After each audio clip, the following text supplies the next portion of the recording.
Olá, sejam todos bem-vindos. Nesta nossa 7ª aula do nosso curso de Direitos Material e Processual do Trabalho, continuaremos a nossa jornada de discussão em torno do texto da Consolidação das Leis do Trabalho. Nesta oportunidade, estaremos a ver o texto íncito no artigo 7º da Consolidação das Leis do Trabalho. Ora, o artigo 7º da Consolidação das Leis do Trabalho, ele versa justamente a respeito daquelas situações que já havíamos alertado quando estudamos o artigo 1º seletista, de que haveriam algumas situações trabalhistas e de emprego que não estariam incertas na aplicação do texto da Consolidação das Leis do Trabalho. Exatamente neste ponto é que reside o nosso estudo de hoje, já que o artigo 7º da Consolidação das Leis do Trabalho, ele apregoa que não estarão sobre o seu pálio algumas das situações trabalhistas que estão sendo descritas em suas alíneas. Importante, antes de nos adentrarmos ao cerne das questões enoveladas em suas alíneas, dizer que somente haverá o alijamento do trabalhador ou do empregado das normas seletistas se não houver na legislação específica que a eles trata, e mesmo nos contratos individuais do trabalho ou nos convênios plurais, situação que determine que este artigo não terá aplicabilidade àquelas hipóteses e a Consolidação das Leis do Trabalho se aplicará aos mesmos. Todavia, se não houver esta exceção legal, contratual ou de vida própria, não haverá como se aplicar o artigo 7º às situações laborais por eles efetivadas. Vamos, então, à primeira hipótese de exclusão do texto seletista, que é a dos empregados domésticos. No caso dos empregados domésticos, a CLT não se aplicará quando o trabalhador prestar serviços de natureza não eventual a empregador doméstico, mediante salário e sob sua subordinação.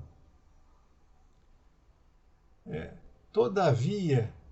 se a atividade prestada, mesmo que seja no âmbito domiciliar do empregador, pelo trabalhador, ela se voltar para a prática de atividades que visem o lucro, o comércio de bens e serviços, deixará o trabalhador de ser considerado como doméstico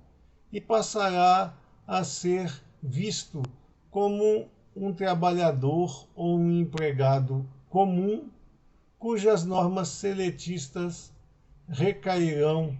sobre o pacto individual do trabalho. É porque é muito comum a gente ver as tentativas de fraude à aplicação da Consolidação das Leis do Trabalho, quando o empregador doméstico utiliza-se de mão de obra comum para prestar serviços comerciais e empresariais dentro do âmbito de seu domicílio, com fincas a ver caracterizada a exclusão aqui prevista pelo artigo 7º da Consolidação das Leis do Trabalho. Portanto, se houver desvio da natureza doméstica do trabalho, haverá sim a aplicação da Consolidação das Leis do Trabalho a esse tipo de contratação. A segunda excludente inserta na linha B deste artigo respeita aos empregados rurais. Com a exceção de que, se o empregado rural, que é aquele que presta serviços profissionais voltados à agricultura e à pecuária, ou fizer em atividade que seja industrial, ou mesmo não sendo industrial, que vise ao lucro, como, por exemplo, a pecuária leiteira, as usinas de beneficiamento de produtos agropecuários, como alimentos básicos, como soja e outros tipos de beneficiamento que gerem lucro para o empregador, ele sim estará sujeito às normas seletistas e não vai valer para esse tipo de atuação profissional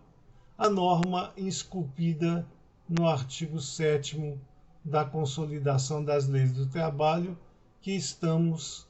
a estudar. A terceira hipótese de negativa de aplicação do texto consolidado aos trabalhadores é a questão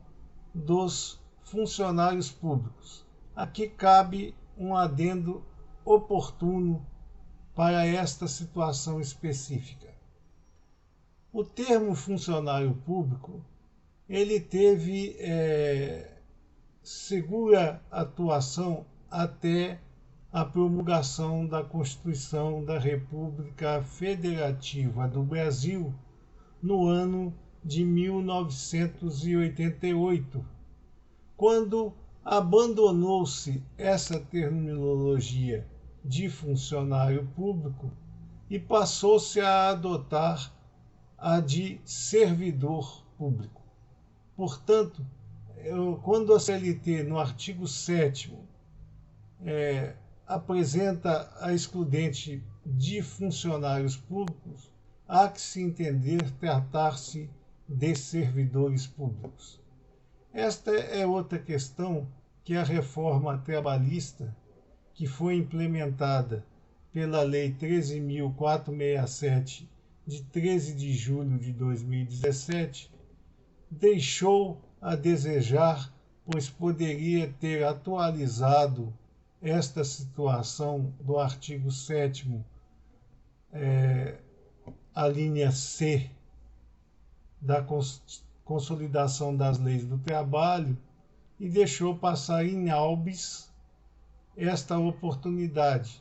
porque poderia simplesmente ter modificado o texto dessa linha C para fazer constar servidores públicos. Nesta seara, nós precisamos entender o que seja servidor público. Servidor público é aquele que é dotado em determinadas funções públicas mediante a prestação de concurso público de provas ou de provas e de títulos. Portanto, servidor público é somente aquele que, através de inclusão por concurso público, presta serviços à administração pública, seja ela federal, estadual ou municipal. Todas as outras hipóteses de contratação pela administração pública serão afeitas a empregados públicos e não mais servidores. Outra questão que pode ser ventilada neste momento é com relação aos extranumerários de que trata esta alínea. Os extranumerários são aqueles trabalhadores que não se enquadram no conceito de servidor público, mas prestam serviços à administração, atuando em situações análogas a estes servidores e que ainda tem alguma existência na seara administrativa, muito embora a ocorrência da necessidade de concurso público para ingresso nas carreiras administrativas tem mitigado muito a permanência desses servidores no âmbito administrativo, mesmo porque hoje a jurisprudência entende que todo empregado ou servidor público que tenha contrato com a administração pública direta, fundacional, empresarial de característica mista, tem necessariamente que estar vinculado à presença de concurso público de âmbito geral, onde a oportunidade para a participação é dada a todo indivíduo que se enquadre nos ditames da função a ser exercida, sendo que, havendo essa contratação sem a existência prévia de concurso, os pactos serão considerados nulos e, portanto, não gerarão direitos e deveres no ambiente jurídico nacional. A mesma coisa se aplica pela excludente da linha D aos servidores autárquicos, desde que os mesmos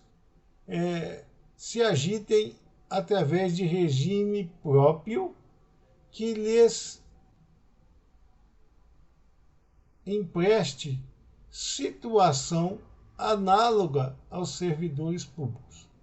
Portanto, os servidores das autarquias somente estarão alijados da aplicação das normas da consolidação das leis do trabalho se estiverem abarcados por regime próprio dos servidores públicos normais da administração direta e aplicáveis, portanto, também às autarquias. A mesma coisa nós encontramos com relação aos empregados de empresas públicas, onde a administração pública tenha a maioria da participação social das mesmas. É preciso, neste momento, também fazer um novo alerta para que nós possamos nos situar.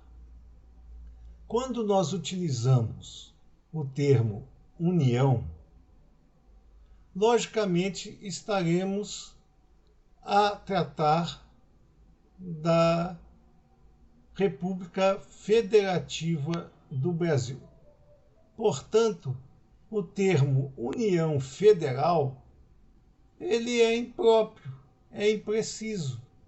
porque união é sempre a federação. Então, basta-se dizer união. O texto seletista fala em união federal, a nosso ver, num erro crasso de terminologia. E, por fim,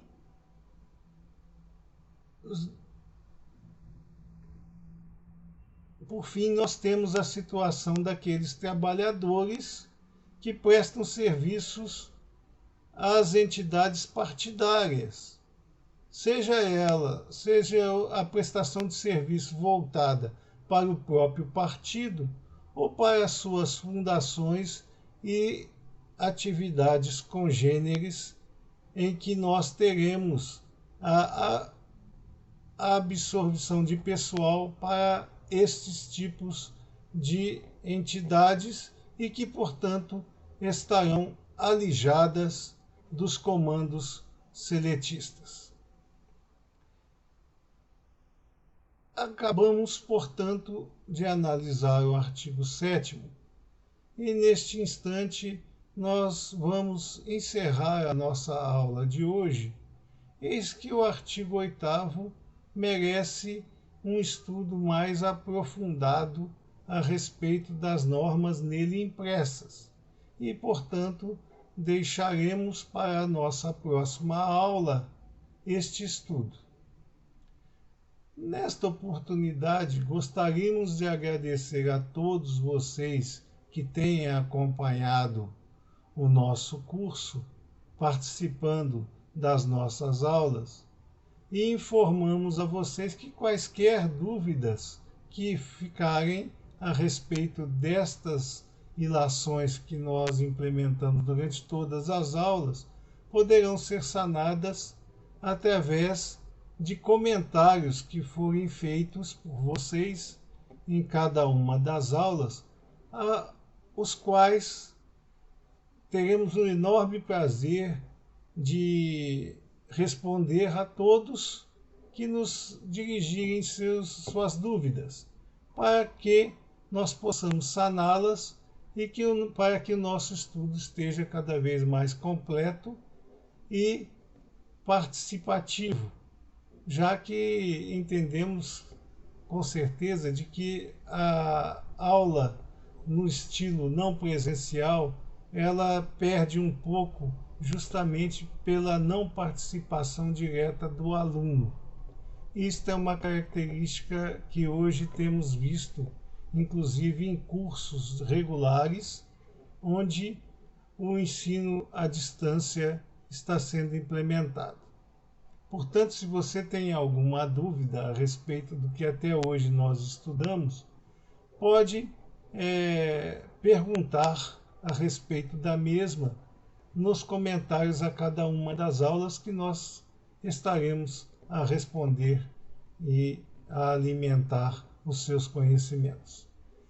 Nesta oportunidade também, concitamos a todos a que se inscrevam no nosso canal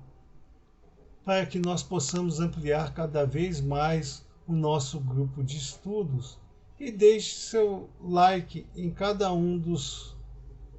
textos que você teve acesso em cada uma das aulas, para que nós possamos continuar a trazer para vocês os nossos conhecimentos e estudarmos juntos a um número cada vez maior de alunos, que é o nosso objetivo. Agradeço a presença de todos e desejo a todos tudo de bom.